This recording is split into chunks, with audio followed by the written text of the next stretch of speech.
While unpacking resources today, I came across this booklet from PCAR, Pennsylvania Coalition Against Rape, or as someone said more positively, the Pennsylvania Coalition for the Advancement of Respect. I like that. I had never read this booklet, and I think it's worth reading aloud.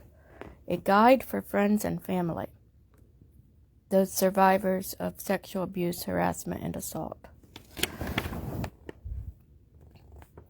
A reminder that help is always available 24/7. If you or a loved one has experienced sexual harassment, abuse, or assault and would like help, please visit www.pcar.org. Or you can call 1-888-7727227 to be connected to a Pennsylvania sexual assault center near you.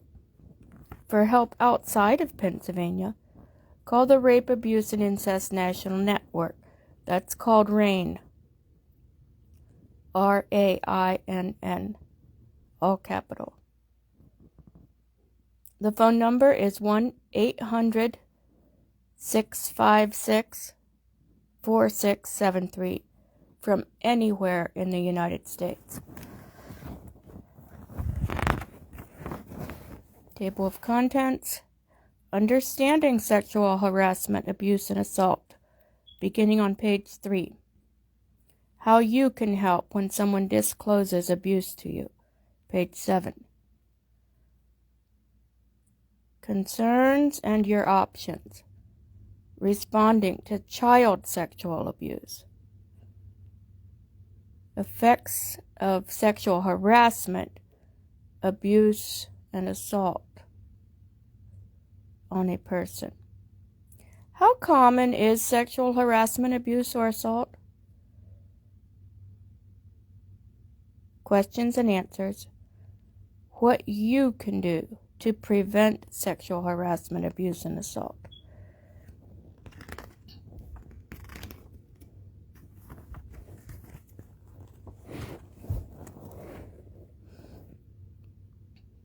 Understanding sexual harassment, assault, and abuse. Sexual violence includes all forms of unwanted sexual contact, including sexual harassment, abuse, and assault.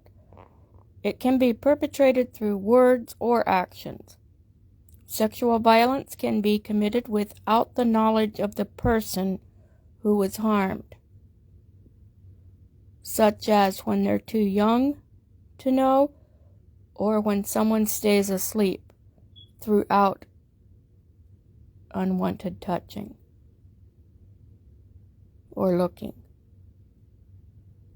Several factors can impact a person's knowledge that sexual violence has been committed against them.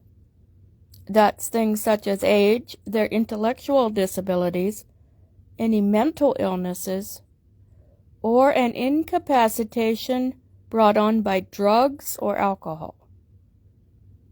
People who cause harm may specifically target a person because of those factors. Or they may be so charismatic and manipulative that the survivor doesn't recognize the behavior as being abuse. Some forms of sexual violence, though deeply harmful, may not be illegal. For example, a sexist or sexually violent joke might be deeply offensive or cause a person to feel afraid, yet it may not meet the legal definition of being a crime. People who commit sexual abuse may use force or violence, but most often they use manipulation, threats, or quote-unquote charm to coerce and trick the victim. A lack of physical injuries or marks does not mean the victim consented, nor does it mean the sexual harassment, abuse, or assault didn't happen. Oppression is a root cause of sexual violence. Sexual harassment, abuse, and assault are tied to inequality. People who commit sexual violence might target people with less perceived power in society due to factors such as their race or ethnicity, their age, their physical, developmental, or intellectual disabilities, their gender identities.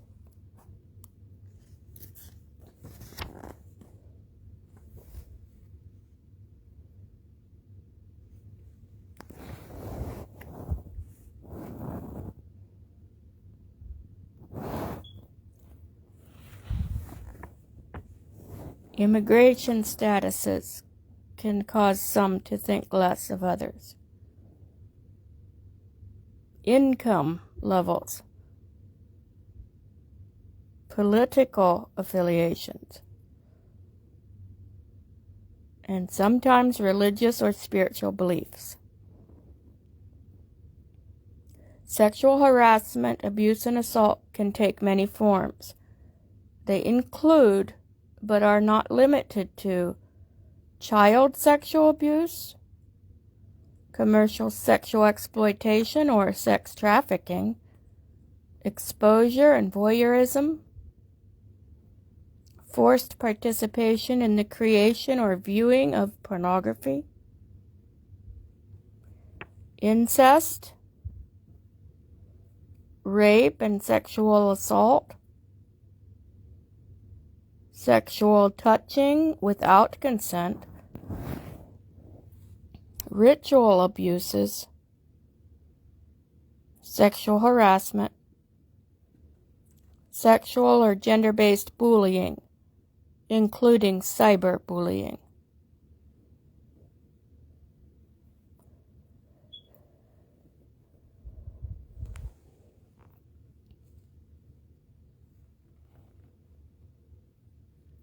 The majority of sexual harassment, abuse, and assault is committed by someone known to the survivor.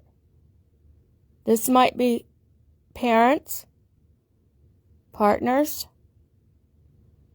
family members, caregivers, classmates, co-workers, friends, acquaintances, faith leaders, coaches, or teachers.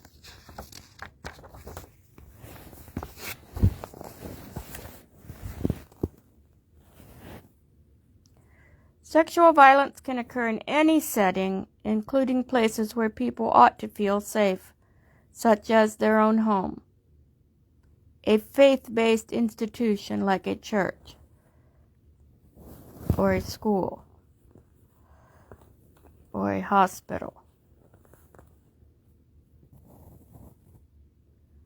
Healthcare facilities, colleges, universities, and schools, child care or preschool programs, workplaces, correctional facilities, residential care and treatment facilities, sports teams, or recreational facilities. Sexual harassment, abuse, and assault are sometimes covered up by the organizations or institutions and those people in positions of authority. The sexual violence may be ignored or allowed to continue even after it's discovered or disclosed. Institutions and organizations may wrongly prioritize their own reputations over the safety of an individual and others within the group. It's important to note that failing to act on or report abuse can be a criminal offense. Sexual violence impacts everyone: individuals, families, communities, and the larger society. But together, we can make a difference because prevention is possible and prevention is happening. People can work to establish and build healthy and positive relationships that are based on respect, safety, and equality. As individuals, all of us have a role to play in creating safe environments. We can all intervene to stop concerning behavior, to promote and model healthy attitudes in relationships, and to begin to believe survivors and in assisting them to find resources. We are all a part of the solution. How can I help when someone discloses? Your response when a loved one discloses sexual harassment, abuse, or assault can have a lasting impact on the survivor. To help the survivor on their path to healing, it is essential to respond with compassion and empathy. Let them know that they are not alone and that healing is possible. Maybe say you won't leave them alone. There's some question whether saying you're not alone is useful. Remain calm. You may feel shocked or outraged. And while these are very common responses, it's important to temper your emotions so that you do not add to the survivor's distress. If you need to vent or process your emotions, contact your local sexual assault center for support. Believe the survivor. Make it clear to them that you believe what they're trying to tell you, and that sexual harassment, abuse, or assault is never their fault. Give the survivor control.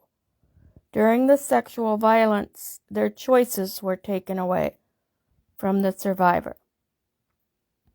Empower a survivor to make decisions about the next step and try to avoid telling them what they need to do.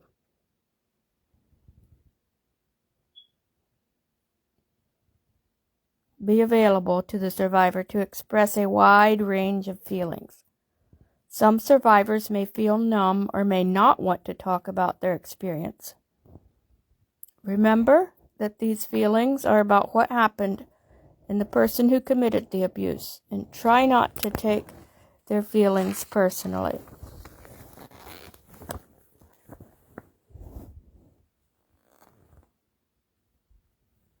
Simply listen and be there with them. This can be very helpful. Be patient. Realize that healing can involve advances and then setbacks. Healing is not linear. Avoid making threats against the person who committed the abuse. This can cause the survivor to worry about your safety or a risk of your arrest. Also, it's not unusual for survivors to still care about the person who has harassed, abused, and assaulted them. Threatening that person may add to the survival's conflicted feelings. Do not attempt to investigate or question others about what happened. Not only might these actions put you at risk of harm, you could negatively impact criminal or civil investigations if the survivor does go on to make a report. Maintain confidentiality. Except in a case of mandated reporting, it is important to allow the survivor to decide who to tell about what happened to them, how to say it, when to say it, and where to say it, or write it, or draw it, or any other form of communication about it. Ask before you offer physical comfort. Asking another for consent to touch. May I give you a hug? Can help to reestablish the survivor's sense of safety and their own control around their own body. Don't make promises you can't keep. For example, saying that you will never let anyone harm them again, or saying that the person who abused them will go to jail, are promises that when they do not pan out, can erode trust in you. Survivors feel additional layers of betrayal then. Educate yourself about the impact of sexual harassment, assault, and abuse. Learn about resources within your community which provide services for survivors, such as your local sexual assault center. This guide is a good place to start. In Worcester, Ohio, you can look at 180, the former Every Woman's House.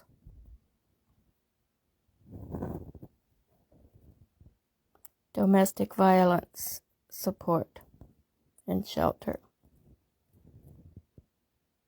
Take good care of yourself. You cannot help others to the best of your ability if you are also struggling deeply. Sexual assault centers also provide support for family members, for friends, and for significant others of a survivor. Their services are free and confidential, and they are there to help. If you are unable to provide the help and support a survivor needs, assist them in identifying outside resources or other resources. For example, you can help them identify any friends or family that could be able to help them, or put them in touch with community resources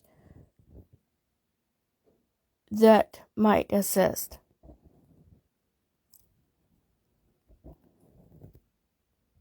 Such as looking at a local sexual assault center.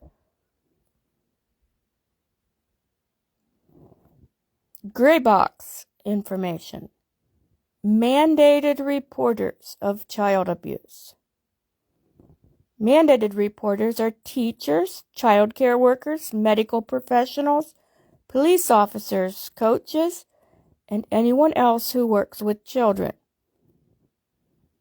Every adult mandated reporter should be equipped to know the proper steps to take when they suspect child abuse. To learn more about what it means to be a mandated reporter and the steps one should know, you can visit pcar.org/laws-policy/mandated-reporting to learn more information.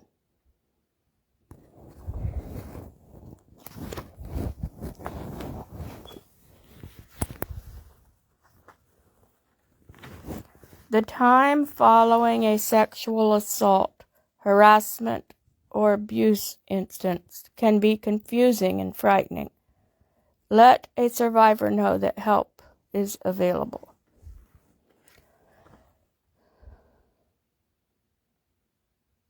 Page 11. Concerns and options.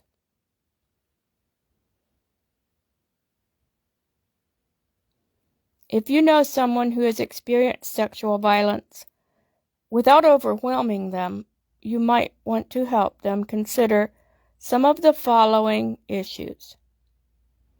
Most importantly, let them know that help is available.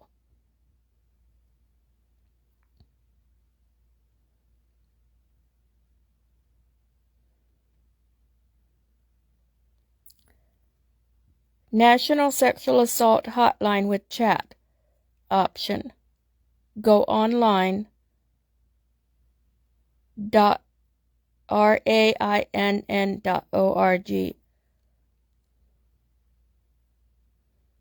to talk on the phone to the sexual assault hotline. Use the number 1-800-656-4673. Childline in Pennsylvania to file a report is 1-800-932-0313.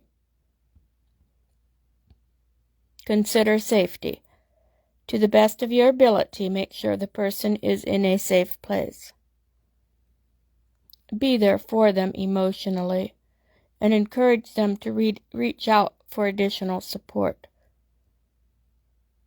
You or they may contact your local sexual assault center for free and confidential counseling and advocacy by calling 1-800-656-4673 anywhere in the U.S. While some people are required to make these reports, including but not limited to rape crisis advocates, law enforcement officers, medical professionals such as nurses and doctors, and anyone who teaches children, including volunteer teachers like Sunday school teachers and vacation Bible school teachers.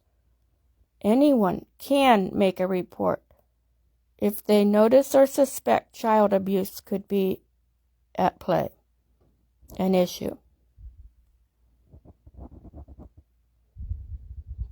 Options for support and counseling. Survivors and other people in their lives may need help dealing with their feelings about the sexual harassment, abuse, or assault. Sexual violence is serious and could have short as well as long-term effects. Short-term effects would be like immediate effects on the survivor and those who love and care for them. Sexual assault centers provide free and confidential counseling, support, and accompaniment through medical and any legal proceedings. There are 24/7 hotlines and advocacy services, prevention programs, and more. Seeking medical attention. Medical care after a sexual assault can be an important part of the healing process. Healthcare providers can perform a special exam called a forensic exam. It's often known as a rape kit. This is used to collect evidence and find any injuries that are not readily visible or known about. They can provide treatment for sexually transmitted diseases picked up during the interaction and medication to prevent pregnancy, such as an emergency contraception. Evidence generally can be collected within 5 days following an assault, but it depends on the circumstances surrounding it. The cost of the forensic exam and related medications are not to be charged to a victim. Victims who choose to have the Pennsylvania Commission on Crime and Delinquency Victims Compensation Assistance Program, that's called VCAP, billed for the forensic exam and medications. You'll have to look at VCAP below for more information. A victim does not have to speak with police in order to get a forensic exam. Adult victims also have the option of getting evidence collected anonymously and can choose to have the evidence held or tested anonymously if certain information is provided to police.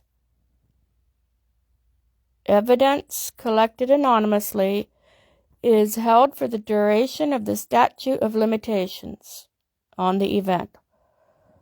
The victim can then choose to report to police at any point during that time and have the case converted to a known case, and then work with police in a possible investigation.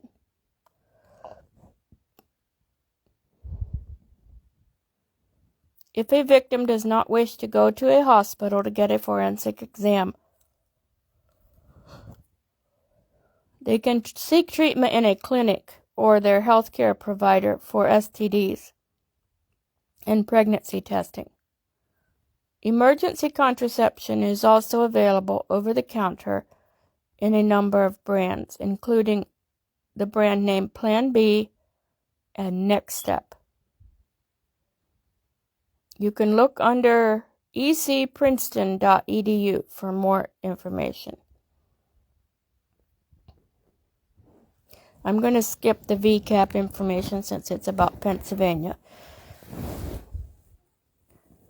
Reporting an assault to law enforcement. Survivors can choose whether or not to report the assault to police and can make a report at any time. Once a report is made, the police will work to gather evidence. An investigation can take weeks or months. The Commonwealth of Pennsylvania, through the county prosecutor or district attorney's office, will decide whether or not to move forward with a case.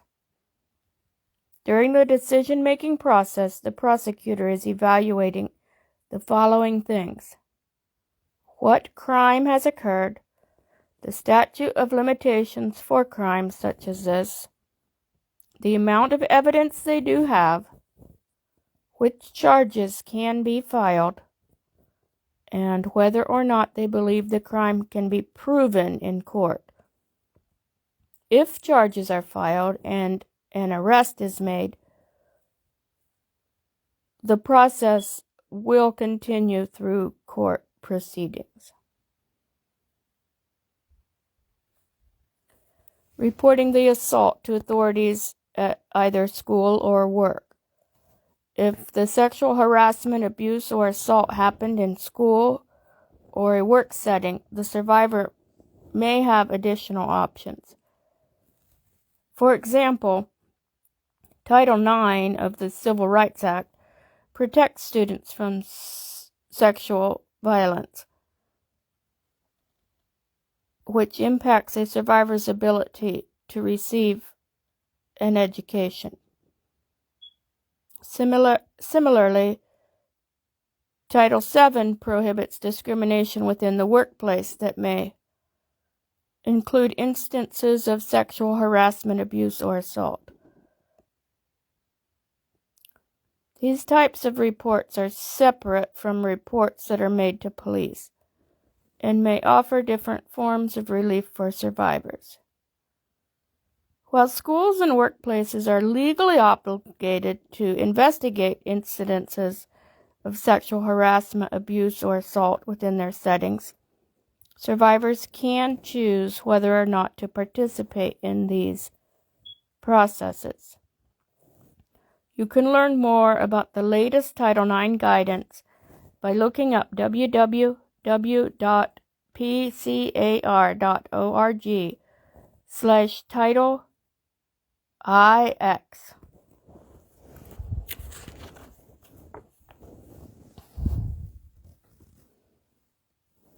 Filing for civil protection orders. Civil protection orders can offer survivors additional options of safety and support. In Pennsylvania, there are 3 different types of orders: Protection from abuse orders are used in cases where sexual violence involves a family member or an intimate an intimate relationship partner. Sexual violence protection orders, SVPOs, are intended to be used in situations and sexual violence where there is not a family member or intimate relationship between the parties involved. And lastly, protection from intimidation orders are for cases of harassment or stalking that involve a victim who is 17 years or younger and an offender who is 18 years or older. Filing for civil protection orders, CPOs, is a separate option from reporting to police and the criminal justice process. For more information about these orders or how to file, you can contact your local sexual assault center or visit PCAR.org/sexual violence protection orders. Legal services. Many survivors of sexual harassment, abuse, or assault wonder about what their legal options might be. The options that might be available to survivors can vary depending upon the specific circumstances, time frame, or location where the sexual violence occurred. Attorneys can help survivors and their loved ones sort through their options and provide guidance. To speak with an attorney or to help find legal services in your community, contact legal assistance in the state you're in. Legal assistance services might be available for low cost or free, and they are confidential.